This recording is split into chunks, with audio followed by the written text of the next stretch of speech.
Alright, welcome back from that break. Now allow me to quickly bring you up to speed on the news making headlines this morning. And of course my name is Habil Machengo. So I will quickly introduce one of our first story this morning. The Azimio la Umoja coalition faces an Acheulean debate on the finance bill expected to be tabled today on Tuesday 13th of June. The opposition has firstly opposed the bill outside the House. 7 members of parliament have been suspended as well following a meal during a discussion to ouster Sabina Chege. Sabina Chege is now haunting the opposition coalition. Have a look at that story. The following members will suffer the following fate. Millie Odhiambo, 2 weeks. Rosa Buyu, 2 weeks. Fatuma Muyanzi, 5 days. Speaker, usitubebe maembe sisi wa Azimio. Umetoa saizi wabunge 7 kupunguza namba zetu kwa sababu ya finance bill. Is a strategy by the UDA coalition to ensure that they will pass the unpopular, the intimidating, the oppressive finance bill. Parliament is a house of honor. And I think the Speaker, in my opinion, took up the stand and excommunicated the members. But of course, it's 2 weeks.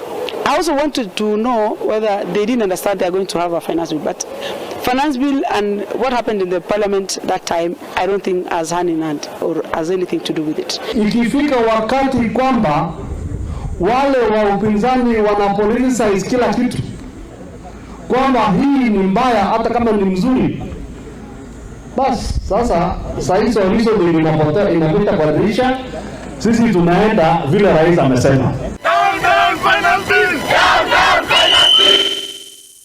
From that now, the Ethics and Anti-Corruption Commission is urging members of parliament to reject the proposed amendments on the anti-corruption law, which has been forwarded to the Justice and Legal Affairs Committee Assembly. The EACC claims the move has been sponsored by a group of people and it will open a floodgate of corruption scandal. You decriminalize, make it administrative for an accounting officer, for example, to willfully and carelessly engage in abusing the procurement process. Is that helping the fight against corruption? There is 45 2B and C, subsection 2 B and C, which the honorable member wants amended, so that instead of it being a criminal act, it becomes administrative, which is wrong, because if for example that section deals with people whose job is to safeguard public funds. Need to further review our laws, particularly the Public Procurement and Disposal Act, as well as the Public Finance Management Act. Now, these laws, if they are done in tandem with the Constitution, I think we'll be able to raise up the bar. They are not meant for good, implementation of the procurement law, and it will derail seriously the fight against corruption. Now, the National Assembly Speaker Moses Wetangula has asked the government to relook into the competency-based curriculum, that is CBC, saying it is causing confusion in the education sector. Speaking in Elgeyo Marakwet County, Wetangula asked the cabinet to consider concerns raised by the stakeholders. Have a look at.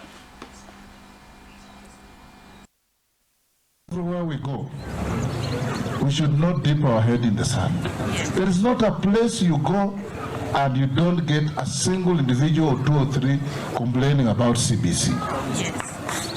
Everywhere you go, people wanasema tunaendelea lakini mjaribu. So I want to encourage you in cabinet, mwanze kusungumuza hii mambo. Tuone where is it. Ukiuliza mwalimu haelewi, mwanafunzi hapendi, mzazi hapendi. It's something that we need to address. Mimi nimechoka kusikia mambo ya jana, nimekuwa Rwandeti na huyu Innocent. chairman wa shule ana complain, headmaster ana complain, wanafunzi wananiimbia shairi wana complain.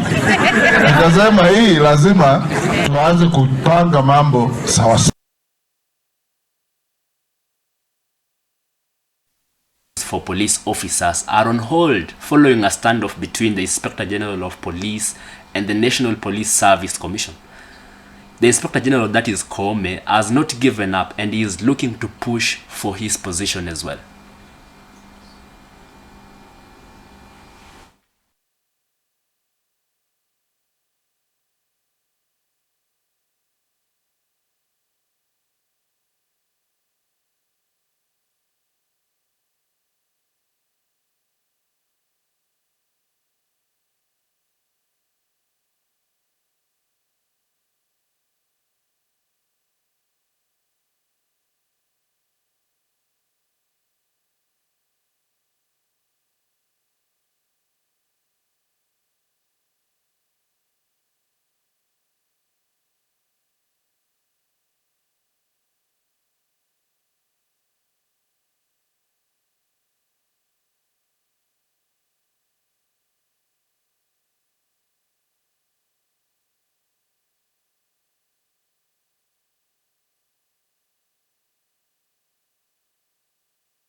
Karibu National Police Service Headquarters.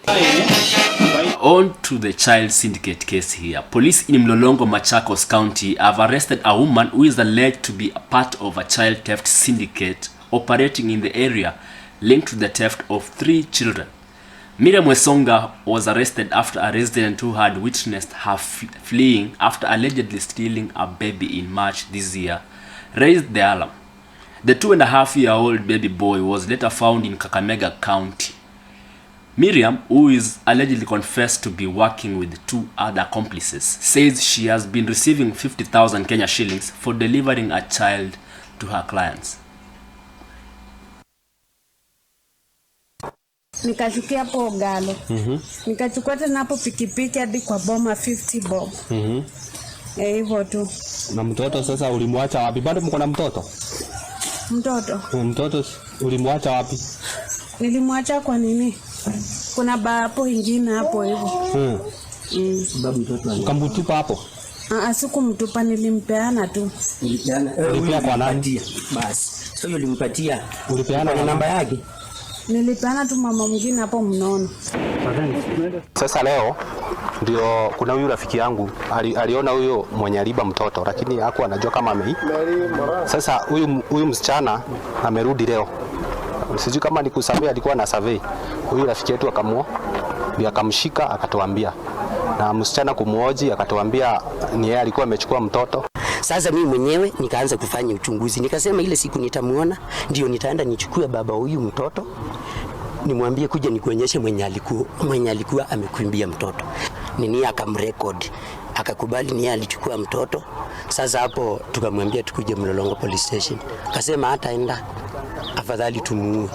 Huwa anaenda tu kwa ploti tu, anaona watoto wakicheza nje, anamnunulia peremende, anambembeleza. Na vile tulifuatilia tukajaribu kuweka kwa social media. Mimi kulingana na vile nimemwoji, amechukua watoto 3. Mmoja amebeba sahi, sina uhakika kama ni wake. Wale nimepata ni 2 kati yao 3. New upsurge of COVID-19. The Ministry of Health has dismissed reports of a new wave of COVID-19 in the country. In a brief earlier last evening, Health Cabinet Secretary Susan Nakhumicha said the country is experiencing an upsurge in flu due to the cold season. She urged members of the public, however, to take precautions against the flu.